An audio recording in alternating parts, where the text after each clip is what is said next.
원장님, 조회수가 가장 높은 영상은 뭔지 아세요? 몰라요. 어떤 거예요? 바로 이 영상이에요. 수면 ASMR 쇼츠고요. 조회수가 85만이나 됩니다. 지금도 계속 늘고 있어요. 근데 수면 ASMR 찾는 분들이 많다는 건 그만큼 불면 쪽으로 힘든 분도 많다는 뜻 같긴 해요. 다들 빨리 원장님께 오셔야 할 텐데. 다 꼭 안 오셔도 돼요. 유튜브로도 충분히 많은 정보를 드리고 있고, 사실 구독, 좋아요만 잘 해주셔도 그것만 보셔도 충분할 것 같은데요. 댓글도 달면 직접 답변도 해주시잖아요. 당연히 답변 제가 직접 다 달아드리죠. 와, 어떤 분은 답변 한 개에 막 1만 원씩 받고 그러세요. 진짜예요? 진짜입니다. 어쨌든 얼른 본론으로 한번 넘어가 볼까요? 불면증 하면 보통 잠이 안 오는 것만 떠올리잖아요. 근데 그렇게 생각하시면 절반만 보시는 거예요. 불면은 잠이 드는데 오래 걸리는 경우도 있지만 중간에 자꾸 깨는 경우, 그리고 분명히 잤는데 하나도 쉰 느낌이 없는, 자도 잔 것 같지 않은 경우, 새벽에 너무 일찍 깨서 다시 잠들지 못하는 경우까지 그 모든 걸 불면이라고 해요. 잠의 시간의 문제가 아니라 질과 수면 구조의 문제예요.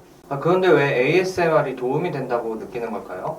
사람들이 ASMR을 찾는 이유는 분명해요. 뇌를 좀 쉬게 하고 싶은 거죠. 이걸 이해하려면 뇌파 이야기를 해야 되는데, 우리가 깨어있을 때는 베타파, 조금 안정되면 알파파가 주로 나옵니다. 눈은 감았지만 아직 깨어있는 상태, 이제 자야지 하는 상태가 알파파예요. 잠이 들기 시작하면 알파파가 점점 줄고 세타파가 늘어나게 돼요. 그리고 진짜 깊은 수면으로 들어가야 델타파가 나옵니다. 이게 우리가 흔히 말하는 숙면이죠. 그래서 수면 ASMR 영상들 보면 썸네일에 델타파, 숙면 이런 표현을 쓰는군요. 그게 바로 그 영상들이 의도하는 거예요. 소리를 통해 뇌파를 잠자기에 좋은 방향으로 유도해 보겠다는 시도입니다. 하지만 여기서 중요한 건 일관성이에요. 불면증 치료는 오늘 하루 잠들었냐가 아니라 매일 같은 패턴으로 얼마나 회복되느냐가 기준이에요. ASMR은 어떤 날은 도움이 되고 어떤 날은 전혀 효과가 없기도 해요. 그래서 이걸 치료라고 부르기는 딱 어려운 이유가 되죠. 그렇지만 해볼 만은 한 거죠. 뭐 그럴 순 있죠. 근데 입면 과정에서는 마음을 편안하게 해줘서 도움이 되고,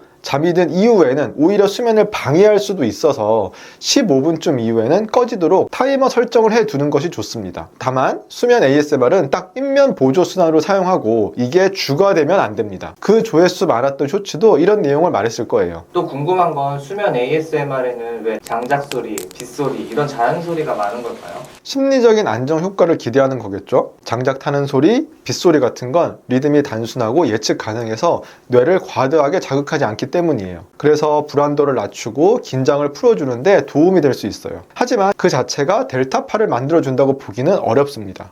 불면증 관련해서 또 중요한 부분이 있을까요? 아까 초반에 자주 깨는 것도, 중간에 깨서 다시 잠들지 못하는 것도 다 불면이라고 말씀드렸죠. 수면에 이상을 느낀다면 한 번쯤은 수면에 문제가 없는지 수면 상태를 객관적으로 알아보는 게 중요하다고 말씀드리고 싶어요. 내 수면 상태를 정확히도 모르면서 시도해보는 ASMR 소리라든지 건강식품 등 수면 관련된 행위들은 전부 찍어 맞추는 수준인 거지 정답을 정확하게 찾는 과정은 아니라는 거예요. 그러면 역시 수면다운 검사가 중요하군요. 정답! 수면다운 검사는 하룻밤 동안 뇌파, 호흡, 움직임 등 수면의 모든 과정을 측정하게 됩니다. 수면 문제를 느낌이 아니라 데이터로 분석해주는 검사예요. 이 검사 결과를 토대로 치료 방향을 결정하는 것이 표준 치료법입니다. 역시 수면은 현도진, 수면다운 검사는 현도진. 민망합니다. 이 PD는 참 이런 거를 뻔뻔하게 잘해요. 오늘 준비한 영상이 하나 있는데요. 지금 화면에 장작 ASMR 영상이랑 원장님이 직접 촬영하신 점진적 근육 이완법 영상을 지금 편집해봤습니다.